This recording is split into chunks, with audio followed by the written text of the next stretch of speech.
Doctor Shyama Prasad Mukherjee अमर रहे, जहां हुए बलिदान मुखर्जी, जो कश्मीर हमारा है। आज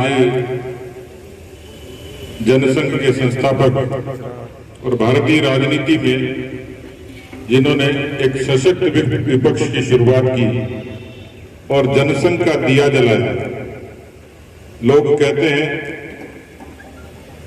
नेहरू जी का बोलबाला था, लेकिन संसद में जब डॉक्टर श्यामा प्रसाद मुखर्जी बोलने के लिए खड़े होते थे तो नेहरू जी भी कांपते थे। एक ऐसी शख्सियत जिन्होंने उस जमाने में लोकतंत्र को ऊंचाइयां दी। और मेरे से पहले के सब वक्ताओं ने कहा वो ऐसे शख्स थे जिन्होंने अपनी पार्टी के एजेंडे पर और देश की एकता और अखंडता के लिए अपने आप को बलिदान कर दिया। पूरी दुनिया में ये पहला उदाहरण था जब डॉक्टर श्यामा प्रसाद मुखर्जी शहीद हुए। आज मुझे खुशी है कि बस्सी के इस विधानसभा क्षेत्र में डॉक्टर साहब की जन्मदिन का कार्यक्रम वृक्षारोपण के साथ यहां शुरू होगा। कार्यकर्ता साथियों, अभी आदरणीय जसकौर जी ने, जिलाध्यक्ष जी ने, कन्हैयालाल जी ने, अशोक जी ने अपनी बात रखी है। समय कम था, नहीं तो सभी भी बात रखते। अंकित जी भी रखते, हमारी जिला परिषद की मेंबर भी रखते, हमारे राजेश गुर्जर जी भी रखते, हरिमोहन जी भी अच्छा भाषण दे सकते हैं, लेकिन अभी तो उन्होंने कहा कि पहले पेड़ लगाऊंगा फिर भाषण दूंगा। तो और आप में से भी बहुत अच्छे मुझे कहा कि बाबूलाल जी ने बड़ी सेवा की है, तो आज भी तैयार है, 500-500 के नोट जेब में दिख रहे हैं मेरे को अभी। लेकिन मैं बस्सी के कार्यकर्ताओं को विशेष धन्यवाद दूंगा कि जिस तरीके से सेवा के काम सारे मंडल के अध्यक्षों ने, पूरी मंडल की टीम ने, कन्हैयालाल जी के नेतृत्व में, आप सब लोगों ने, जितने लोग यहाँ पे हैं, मैं आया बीच में, सबको मैंने देखा कि आपने पार्टी के सेवा के भाव को जिंदा भी रखा, तो समाज में भी एक मजबूत संदेश दिया। इसलिए आप लोग बधाई के पात्र हैं। आपको खुशी होगी कि परसों माननीय प्रधानमंत्री जी के सामने हमारा प्रेजेंटेशन था। आपको तो लगा होगा कि हमने बस्सी में सेवा करी। बस्सी में करी, करते करते किसी ने चाकसू में करी होगी, किसी ने दोसर में करी होगी, किसी ने जयपुर में करी होगी, किसी ने भरतपुर में करी होगी, अजमेर में करी होगी, गंगानगर में करी होगी, बगरू में करी होगी, अजमेर में करी होगी। तो पूरे राजस्थान के आदिवासी एरिया ने अपने आधे मिनट के संबोधन में कहा कि सेवा का कोई भाव देखना हो तो राजस्थान की भारतीय जनता पार्टी की इकाई से सीखना चाहिए। और यही कारण है कि 1,90,00,000 लोगों तक आपने जो भोजन करवाया ना, हजारों को करवाया होगा, लाखों को करवाया होगा, और लाख पूरे राजस्थान में होते होते 1,90,00,000 थे। आपने राशन बांटा, आपको लगता होगा कि हमने कम बांटा, पर वो कम नहीं था।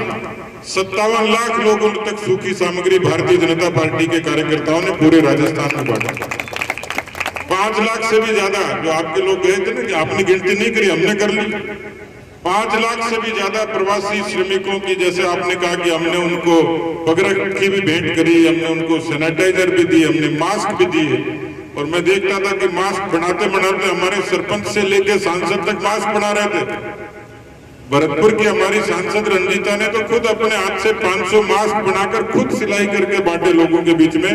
तो सरपंच से लेकर सांसद तक पार्टी के पदाधिकारियों ने, शुभचिंतकों ने, समर्थकों ने 91 लाख, कितने 91 लाख मास्क पूरे राजस्थान में बांटे। तो पहली बार ऐसा हुआ। हमसे जब पूछा कि आपको क्या सीख मिली, मैंने कहा माननीय प्रधानमंत्री जी, आपने सेवा परमो धर्म का जो हमें संदेश दिया, उससे सीख यही मिली कि राजनीतिक दल का व्यक्ति भी समाज की सेवा में अच्छे तरीके से काम कर सकता है, उसके आंसू पोंछ सकता है, काम कर सकता है। लेकिन इस दौरान एक चीज आपने जरूर देखी होगी, लोग अपने अपने विचार की, पार्टी की, संगठन की तारीफ करते हैं। मुझे अखबार के लोगों ने कहा कि आपने तो ये काम किया, बाकी लोगों ने क्या किया। मैंने कहा भाई, मैंने तो आज तक नहीं सुना कि सोनिया गांधी ने कोई आधा किलो आटा भी किसी को दिया होगा। हमने तो नहीं सुना। पूरी पार्टी निर्धारित थी। सरकार का मुखिया बाहर ही नहीं निकला घर से। किसी मंत्री को आपने घूमते नहीं देखा हो। लेकिन हमारे सब जनप्रतिनिधियों ने पूरी मजबूती के साथ, मैं देखता था कन्हैयालाल जी रात को भी यहाँ खड़े होते थे मजदूरों के साथ में, कानोता थाने के सामने, तो सब लोगों ने इतनी मजबूती से काम किया और यही कारण है हमारे मनोबल का, हमारे आत्मविश्वास का। आज डॉक्टर श्यामा प्रसाद मुखर्जी ने जो सीख हमें दी, जो प्रेरणा दी, मुझे लगता है कि जैसे हम पेड़ लगाएंगे, जैसे एक पेड़ लगाया और आज वो पूरा वृक्ष बन गया और उसकी छाया में हिंदुस्तान की 135 करोड़ जनता माननीय प्रधानमंत्री जी के नेतृत्व में पूरी मजबूती से काम कर रही है। आलोचना करने वाले कर सकते हैं, आदमी का घर नहीं संभलता। यहाँ तो 135 करोड़ लोग हैं, 135 करोड़ के सुख दुख की, उनकी सेवा की, चिकित्सा की, नहीं तो इतने बड़े देश में कभी अराजकता हो जाती। किस तरीके से यूरोप के देश बिखर गए, घबरा गए, जिनके पास अस्पताल ज्यादा है, आदमी कम है।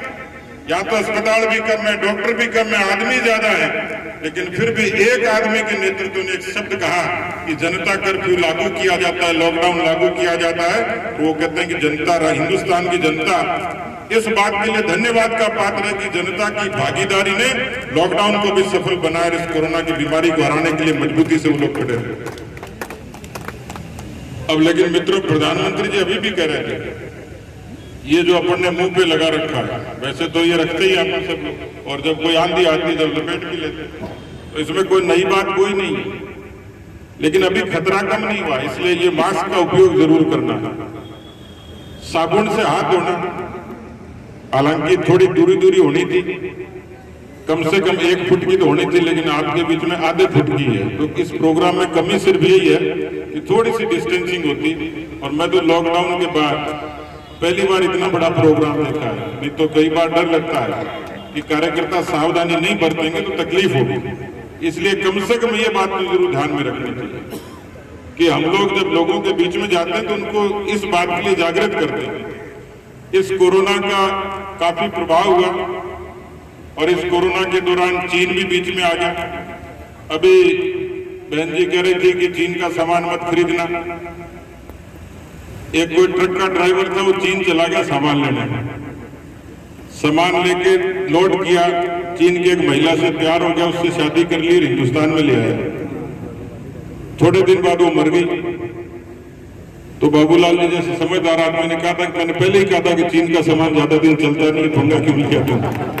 तो चीन का आइटम ज्यादा दिन चलता नहीं, चल भी नहीं रहा, धीरे धीरे गायब हो रहा है। लेकिन हिंदुस्तान की सेना में इतनी बड़ी ताकत, आज उसको सैल्यूट करते हैं, उनको श्रद्धांजलि देता हूं गलवान के शहीदों को कि जिन्होंने आमने सामने में अपनी शहादत देके भारत की इस सरजमी की रक्षा की। तो हिंदुस्तान की सेना की दुनिया में कोई मुकाबला नहीं, इसलिए हिंदुस्तान की सेना सक्षम है पूरी तरीके से। हिंदुस्तान का लोकतंत्र मोदी जी के नेतृत्व में सुरक्षित है, हिंदुस्तान की जनता सुरक्षित है। और इसलिए इस पूरे कालखंड के दौरान पूरी दुनिया ने देखा, नहीं बताओ पूरी दुनिया कितने 200 देश है, और हिंदुस्तान के बारे में तो लोग कहते हैं कि जातियों में बटा हुआ देश है, इनमें आपस में विग्रह बहुत है, गरीब लोग बहुत हैं, कुपोषित लोग हैं, बीमार लोग हैं। लेकिन हिंदुस्तान की ताकत देखो आप, इतनी सारी चुनौतियों के बाद भी हिंदुस्तान आज विश्व स्वास्थ्य संगठन का कार्यकारी अध्यक्ष बना है, तो हिंदुस्तान की इन खूबियों के कारण। मित्रों, प्रधानमंत्री जी के जो 7 कार्यक्रम था उसमें सेवा ही संगठन है। उन्होंने कहा कि सेवा के अलावा कुछ नहीं है। हमारी पार्टी केवल चुनाव जीतने की मशीन नहीं है, हम लोग सेवा के लिए प्रतिबद्ध हैं। इसलिए जसकौर जी कह रही थी कि जन जन के खाते खुलवाए। कल्पना कर सकते हो कि हिंदुस्तान के 39 करोड़ लोगों के बैंक के खाते नहीं थे, और इसीलिए राजीव गांधी जी कहते थे 1 रुपया भेजते हैं 15 पैसा पहुंचता है, 85 पैसा पता ही नहीं लगता। तो उन्होंने कहा मैं नहीं कर रहा, लेकिन आज मोदी जी यदि 1 रुपया भेजते हैं तो किसी गरीब के खाते में पूरा का पूरा 1 रुपया जमा होता है। ये जन जन की ताकत है।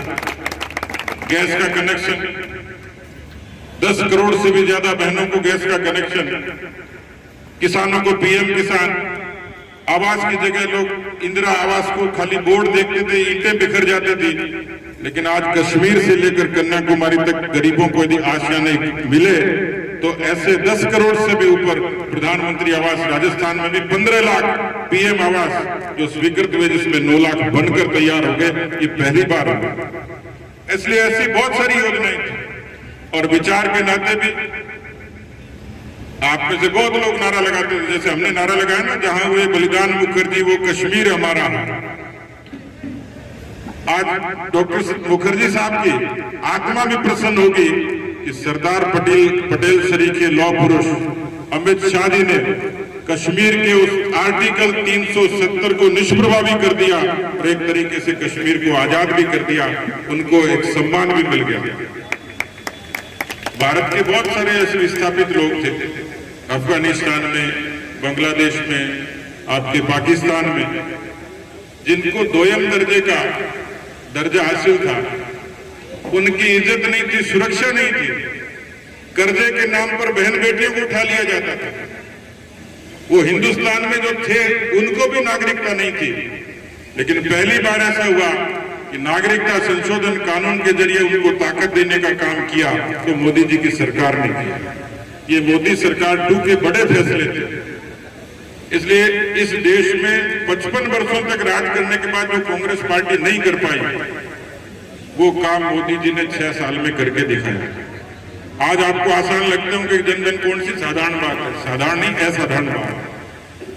पीएम किसान कौन सी साधारण बात है, लेकिन जिस किसान के जेब में 6,000 रुपए आते होंगे वही जानता होगा कि 6,000 की कीमत और ताकत क्या होगी। इसलिए कार्यकर्ता साथियों, मित्रों, आपकी पार्टी जमीन तक मजबूत है, नेता आपका मजबूत है, लेकिन सेवा का भाव आपको 24 घंटे जागृत रखना पड़ेगा। ये मैं निश्चित रूप से कह सकता हूं। आज डॉक्टर श्यामा प्रसाद मुखर्जी के इस जन्म दिवस के उपलक्ष्य में हमने तय किया कि पूरे राजस्थान में प्रत्येक बूथ पर हम लोग 10 पेड़ लगाएंगे। आज शुरुआत हुई है, आप कल लगा सकते हो, परसों लगा सकते हो, लेकिन मैं चाहूंगा कन्हैयालाल जी से, जिलाध्यक्ष जी से कि बस्सी में कितने बूथ हैं? 251। कितने हुए पेड़ हैं? 2,500। तो बस्सी के लोग इतने कमजोर हैं क्या 2,500 पेड़ नहीं लगा सकते? लगा सकते हैं क्या? तो 2,500 पेड़ लग जाएं। एक एक बूथ की फोटो भेज देना कि साहब ये बूथ नंबर 326, ये 251, तो बूथ नंबर 22 पर ये हमने 10 पेड़ लगा दिए। मुझे तसल्ली हो जाएगी कि मेरा कार्यकर्ता परीक्षा में पास हो गया। ये जरूरी इसलिए है कि कोरोना की इस लड़ाई में, मेरा खबर पढ़ता था, आप भी पढ़ते होंगे, एक ने तो लिखा कि जालंधर से हिमालय दिख रहा है। क्या इसका मतलब पहले दिखता नहीं? एक सुप्रीम कोर्ट के जज की बड़ी जोरदार टिप्पणी आई, उसने कहा दिल्ली में तारे देख लिए। बताओ, आप तो रोज ही देखते हो।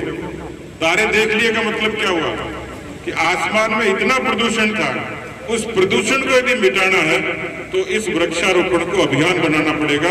ये मोदी जी का संदेश है और सच्ची श्रद्धांजलि डॉक्टर श्यामा प्रसाद मुखर्जी साहब को होगी। कोरोना से बहुत सारी चीजें सीखी है, थोड़ी सी और सीख लेना, अगली बार थोड़ी सोशल डिस्टेंसिंग ठीक रखना। मेरे को काला डेरा में एक कार्यकर्ता मिला, एक मोटरसाइकिल पे 5 किलो रसगुल्ले ले जा रहा है। मैंने कहा भाई कहाँ जा रहा है?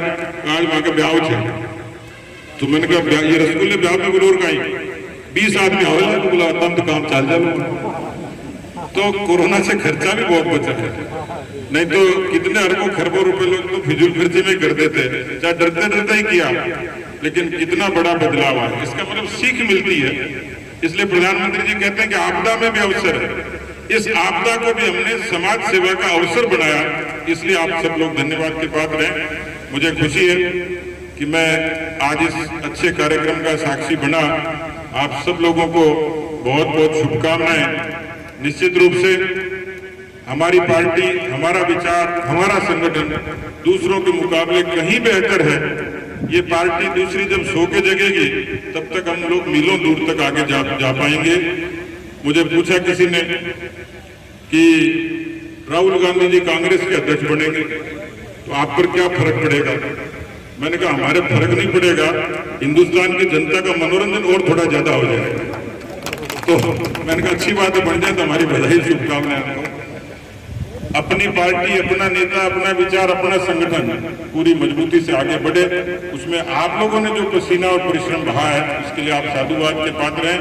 एक बार फिर से आप सब लोगों को बहुत बहुत शुभकामनाएं। जय हिंद, जय भारत। पहले शहीद होने वाले ऐसे डॉक्टर श्यामा प्रसाद मुखर्जी साहब का जन्मदिन है। पूरे देश भर में कार्यकर्ता अनेक रूपों में इसको मना रहे हैं, लेकिन राजस्थान में हमने तय किया है आज से एक अभियान कि राजस्थान के 52,000 बूथों तक हम लोग प्रत्येक बूथ में 10 पेड़ लगाएंगे। ऐसे लगभग 5 लाख से भी ऊपर पेड़ ये राजस्थान में उनके जन्म जयंती के अवसर पे लगेंगे। आज इस अभियान की शुरुआत हुई है। मुझे खुशी है कि ऐसे राजनेता जो अपने आप में प्रेरणा पुंज थे, एक सेवा के जैसा प्रधानमंत्री जी ने कहा है सेवा परमो धर्म है, और पर्यावरण का संरक्षण ये आज एक अपरिहार्य ज़रूरत कोरोना के कालखंड के बाद हुई है। तो मुझे खुशी है कि बस्सी जैसे विधानसभा क्षेत्र से आज शुरुआत की, सब कार्यकर्ताओं ने उत्साह से भाग लिया है और कोरोना में भी इस क्षेत्र के लोगों ने इस महामारी के समय सेवा का भी एक बड़ा उदाहरण पेश किया है। इसलिए हम सब लोग इस बात के लिए बड़ी श्रद्धा से डॉक्टर साहब को याद भी करते हैं और उनका अनुकरण करते हुए राजस्थान में अच्छा संगठन खड़ा हो और सेवा के भाव के साथ ये हमने साबित भी किया। एक बात है, जानकारी के अनुसार आप और आपकी पार्टी गौ सेवा को लेकर काफ़ी बढ़ चढ़कर आगे आते हैं। तो बात की जाए बस्सी विधानसभा क्षेत्र में राजस्थान की सबसे बड़ी गौशाला है हिंगोनिया गौशाला है, और सबसे बड़ी विडंबना यह है विधानसभा क्षेत्र वासियोों के लिए कि यहाँ पर जो इंजर्ड हो जाते हैं, जो गोवंश है या फिर जो विधानसभा क्षेत्र से आपके सामने से जो हाईवे गुजर रहा है, यहाँ पर आए दिन कोई ना कोई गोवंश इंजर्ड हो जाता है सड़क दुर्घटना में। तो इनको लेकर के जहाँ यहाँ के जो जन सेवक है या गौ सेवा समिति के सदस्य हैं उनको लेकर वहाँ एडमिट के लिए लेकर जाए तो वो मना कर देते हैं कि यहाँ तो नगर निगम के ही पशुओं को लिया जाएगा। मुझे एक ज्ञापन मिला है आज और मैं निश्चित रूप से इस बात के लिए पुरजोर कोशिश करूँगा कि कम से कम यहाँ के जो निराश्रित जो गोवंश है, गोमाता है, जो दुर्घटनाग्रस्त भी होते हैं, उनको हिंगोनिया की गौशाला में जगह मिले और उनकी देखभाल समुचित तरीके से हो। अभी क्योंकि नगर निगम इस बात का फैसला करता है और जो हमारे इस्कॉन अक्षरधाम जो बस्सी विधानसभा क्षेत्र में जो गौशाला है वो यहाँ के लोकल में अगर कोई काम ही नहीं आ रही तो फिर क्या मतलब? देखिए, किसी एक जगह किसी स्थानीय लोगों की भावना को होता नहीं है, लेकिन मैंने जैसे कहा कि हम उसके लिए पूरी कोशिश करेंगे। कार्यकर्ता मिलकर करेंगे। बंधुओं, युवा मोर्चा आज हमारे तंत्र की सबसे बड़ी शक्ति है, लेकिन ये शक्ति हमारे बुजुर्गों के कंधे पर बैठेगी और बुजुर्गों की राय लेकर चलेगी और बुजुर्गों के त्याग को समझकर चलेगी तो निस्संदेह हमारा देश भारतीय जनता पार्टी के लिए बहुत बड़ा कदम उठाएगा। विगत चुनाव में आपने जिस तरह से सबने एकजुट होकर बस्सी के संपूर्ण नागरिकों ने आप सबकी बात को मानकर कमल के फूल को चुना, वह फूल भारतीय जनता पार्टी के उस यशस्वी प्रधानमंत्री के गले की माला का 303 में एक फूल बना। मैं आपको ये कहना चाहती हूँ कि मैं साक्षी हूँ उनके कामों की, मैं साक्षी हूँ पार्लियामेंट में उनके उद्बोधन की, मैं साक्षी हूँ उनके कृत्यों की। ये साक्षी होने का जो आपने जो मुझे बल दिया, जो साक्षी होने का दायित्व दिया, उस दायित्व की सौगंध खाकर मैं काम करना चाहती हूँ और करती भी रही। भाई सतीश जी, आपको विश्वास दिलाती हूँ कि भारतीय जनता पार्टी परिवार की वृद्धि करने में सांसद के पद का कण कण में उपयोग करूंगी, ये विश्वास दिलाती हूँ। कोरोना के चलते हुए विगत 3 माह से हम आपसे रूबरू प्रवास नहीं कर रहे, लेकिन उसके साथ सोशल मीडिया के माध्यम से मैंने 17 बार संसदीय क्षेत्र के युवाओं से, बुजुर्गों से, महिलाओं से, सामाजिक संगठनों से, छोटे बड़े व्यापारियों से, प्रशासन से मैं बात करती रही, लेकिन आमने सामने नहीं कर पाई, जिसका मुझे कई बार दुख भी रहता है कि 1 वर्ष के कार्यकाल में कम से कम संसदीय क्षेत्र की ग्राम पंचायतों तक तो मैं हर हालत में रूबरू पहुंच जाती हूँ, लेकिन इस परेशानी को आप समझते हैं। आज जो कार्यक्रम हम आउट करने जा रहे हैं, भाई हरिशंकर जी के नेतृत्व में जो काम चल रहा है, हरिमोहन जी के नेतृत्व में जो काम चल रहा है, मैं सोचती हूँ कि ऐसे कार्यकर्ता यदि एक गांव के अंदर मन बनाकर आगे बढ़ जाए तो आने वाले चाहे विधानसभा चुनाव हो, चाहे हमारे स्थानीय निकायों के चुनाव हो, हम किसी भी तरह से पार्टी को पीछे नहीं कर सकते। अभी भी मैं आपको ये निवेदन करना चाहती हूँ कि पार्टी परिवार जिस नेतृत्व की छाया में बैठा हुआ है, वो नेतृत्व जगत में, इस संसार में एक प्रभावी व्यक्तित्व है और मैं ये मानती हूँ कि ये संयोग है कि भगवान ने कोई कृति पैदा की चाहे वो चाय बेचने वाले परिवार से पैदा होकर के देश का प्रधानमंत्री बना, तो गांव गरीब की चिंता जानता था। अभी आपने देखा कि जब महामारी का दौर, हम मिल नहीं सकते, हमारे प्रवासी मजदूर आए, हमारे ग्रामीण क्षेत्र के मजदूर हैं, हमारे किसान हैं, हमारे छोटे बड़े व्यापारी हैं।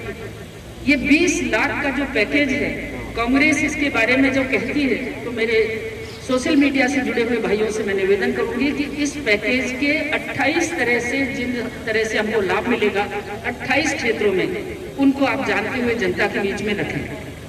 दूसरा मैं ये भी कहूंगी कि 80,000 लोगों के लिए भोजन की सामग्री कि गरीब कल्याण योजना के अंतर्गत 80,000 परिवारों को 5 किलो अनाज, 1 किलो दाल, 1 किलो चना नवंबर तक के लिए व्यवस्था कर दी। 80 करोड़, 130 करोड़ में से 80 करोड़ का इंतजाम तो हमारे प्रधानमंत्री ने कर दिया। और जो बचे हैं वो ऐसे भाई बचे हैं जो दूसरों के लिए रोटी के इंतजाम है। आपने हर तरह से उनको सहायता दी है, भोजन की तो दी ही दी, लेकिन इसके साथ साधनों की भी दी। मैंने ये देखा कि जयपुर से जब मजदूर निकलते थे तो तांता लगा हुआ था हमारे पूरे रोड पर, और इस रोड पर तांता लगा हुआ था। हमारे कार्यकर्ता उनके लिए भोजन की व्यवस्था, उनके लिए पानी की व्यवस्था, उनके लिए सारी, उसके लिए भी आप साधुवाद की बात है।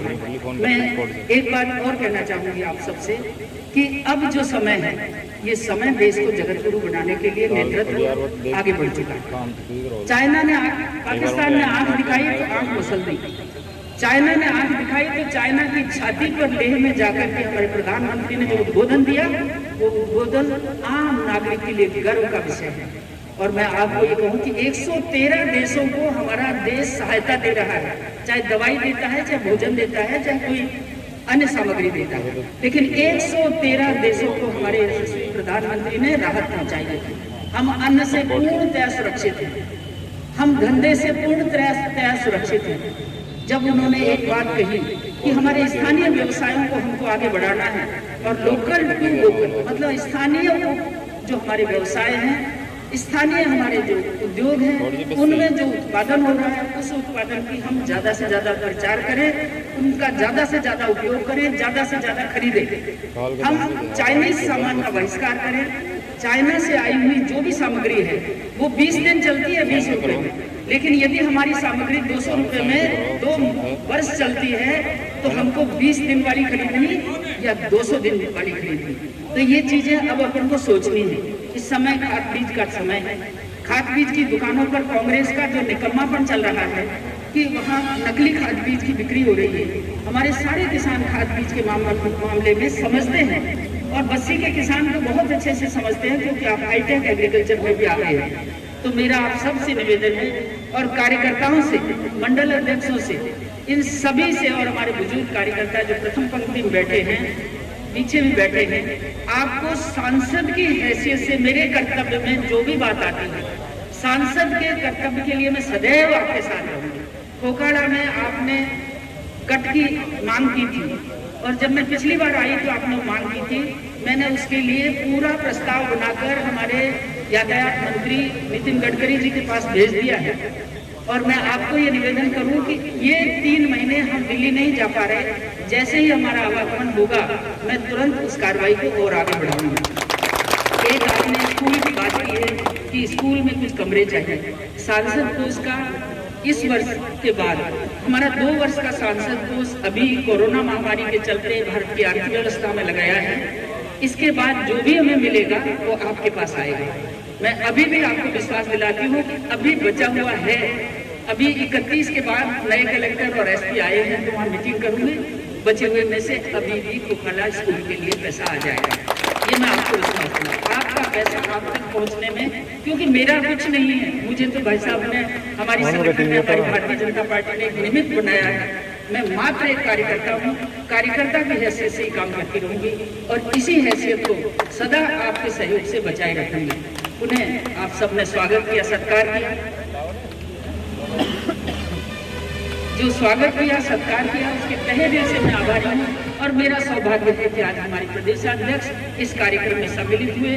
मैं जयपुर नहीं जा पा रही, इनसे संवाद भी नहीं होता था, फोन भी संवाद होता था। आज आंखों से देखा तो मैं अपने भाई के लिए बहुत सारी शुभकामनाएं करती हूँ। आपके नेतृत्व में भारत बीजेपी में बनेगा, राजस्थान बीजेपी में बनेगा। इन्हीं शुभकामनाओं के साथ आप सबको धन्यवाद देते हुए भारत माता की जयकारा एक बार जोर से करें। भारत माता की जय, भारत माता की जय, भारतीय जनता पार्टी जिंदाबाद। लेकिन जो ये लोकल गांव है मानगढ़ फुकावला, यहाँ से सबसे बड़ी समस्या ये है कि यहाँ पर जो रोड क्रॉसिंग कटनी है, बात की जाए इस कट की तो 2005 में जो आगरा रोड है ये 2 लाइन से 4 लाइन कन्वर्ट किया गया था, लेकिन तब से लेकर के आज तक करीब 15 साल का समय हो गया। यहाँ से करीब 8-10 गाँवों का गुजरना होता है। लोगों ने अपनी सुविधा के अनुसार यहाँ पर अवैध रूप से कट तो बना लिया गया है। अगर रिकॉर्ड की बात की जाए तो यहाँ पर करीब 50 से ज़्यादा सड़क हादसे हो चुके हैं, जिनमें 35 से ज़्यादा लोगों की मौत और 55 से ज़्यादा लोग घायल हुए हैं। हालांकि आपके संज्ञान में भी आया है और आपने केंद्रीय सड़क मंत्री नितिन गडकरी जी को भी लिख चुके हैं इस पर, लेकिन अभी तक कोई इस पर सुनवाई नहीं हो पाई। देखिए, ये वाकई में आवश्यक मांग है और इसके लिए जैसे मुझे संज्ञान में मेरे पहले करीब 6 महीने पहले आ गया था, उसी समय मैंने इसका प्रोजेक्ट बना के उनको दिया है। लेकिन बीच में कोरोना महामारी के चलते हुए 3-4 महीने से हम सीधे संपर्क में नहीं आ पा रहे। प्रोजेक्ट उनके पास गया है और मैं आपके माध्यम से पब्लिक को विश्वास दिलाती हूँ कि इस कट का निस्संदेह कई बार यहाँ पर सर्वे हो चुका है। जो टोल संवर्धक कंपनी है JMTPL कई बार सर्वे करवा चुकी है यहाँ पर, लेकिन अभी तक कोई सुनवाई नहीं हो पा रही। आए दिन यहाँ पर सड़क हादसे होते रहते हैं, जिसको लेकर के अगर अस्थायी तौर पर भी अगर ये कट थोड़ा चौड़ा हो जाए या फिर लाइट की या बैरिकेड्स की अगर कोई व्यवस्था हो जाए तो थोड़ा बेहतर रहेगा। निस्संदेह आपके माध्यम से मैं कहना चाहूँगी कि इस काम को हम करेंगे। और ये कोरोना महामारी के दौरान पिछले 3.5 महीने से मैं भी रूबरू संपर्क में नहीं, केवल मीडिया के सोशल मीडिया या नेटवर्किंग के माध्यम से संपर्क में हूँ और जैसे ही अवसर मिलेगा इस काम को हम करके रहेंगे। ये आवश्यक है। बस्सी विधानसभा क्षेत्र में एक टोल है राजा दो, ये टोल यहाँ पर स्थानीय निवासियों के लिए बिल्कुल भी फ्री नहीं है। हालांकि कई जगह पे सांसद क्षेत्र में हमने देखा है कि वो टोल फ्री है लोकल। नहीं, सांसद क्षेत्र में तो मुझसे भी जिन्होंने परमिशन मांगी है, मेरे कार्यकर्ताओं ने, या प्रतिदिन जो भारतीय जनता पार्टी से जुड़कर या व्यापार से जुड़कर या अपने छोटे बड़े काम से जुड़कर इधर उधर आते हैं, उनको मैंने दिया है। और अभी भी यदि मांगे तो हम ये बात तो आपने पार्टीगत कर दी, लेकिन ये तो आम जनता की जनता के द्वारा चुने हुए प्रतिनिधि हो, ये बात तो आपने पार्टीगत कही। एक बात मेरे भाइयों ये कहना चाहूंगी कि कुछ रूल्स रेगुलेशन भी इस तरह के हैं और हमारा ये रोड अच्छे से अच्छा बने, ट्रांसपोर्ट हमारी बहुत व्यवस्थित चले, हमारे व्हीकल्स सुरक्षित रहें, हत्याएं ना हो, एक्सीडेंट ना हो। ऐसी परिस्थिति में मैं आपके माध्यम से ये कहना चाहती हूँ कि सबको फ्री करना संभव नहीं है। और जो आपने उदाहरण दिया कि कुछ लोग अपना फ्री करा लेते हैं, ये महीना 2 महीना दादागिरी चलती है, हमेशा तो नियम ही चलेगा। और हमारा मोदी का राज, लोकल की ही बात कहना चाहती हूँ कि हम लोकल भी इस सड़क का उपयोग करते समय सभी नियमों का पालन करते हुए काम करेंगे। और मैं आपके माध्यम से इतना ही कहना चाहूँगी, सोशल मीडिया के माध्यम से भी कहती रहती हूँ, लेकिन आपके माध्यम से, आपके चैनलों के माध्यम से भी कहना चाहती हूँ कि हम सरकारी नियमों की अवहेलना करके कोई भी काम, गुंडागिर्दी से 4 दिन कर लेगा कोई आदमी तो गुंडागिर्दी कभी भी स्थायी नहीं रहती। आम जनता की सेवा में हर कदम खड़ी रहूँगी, हर कदम उनके साथ रहूँगी, लेकिन वैधानिक तरीके से रहूँगी, ये मैं विश्वास करता हूँ। खबरों में बने रहने के लिए बेल आइकॉन दबाइए और सब्सक्राइब कीजिए राजस्थान न्यूज़ लाइव टीवी को।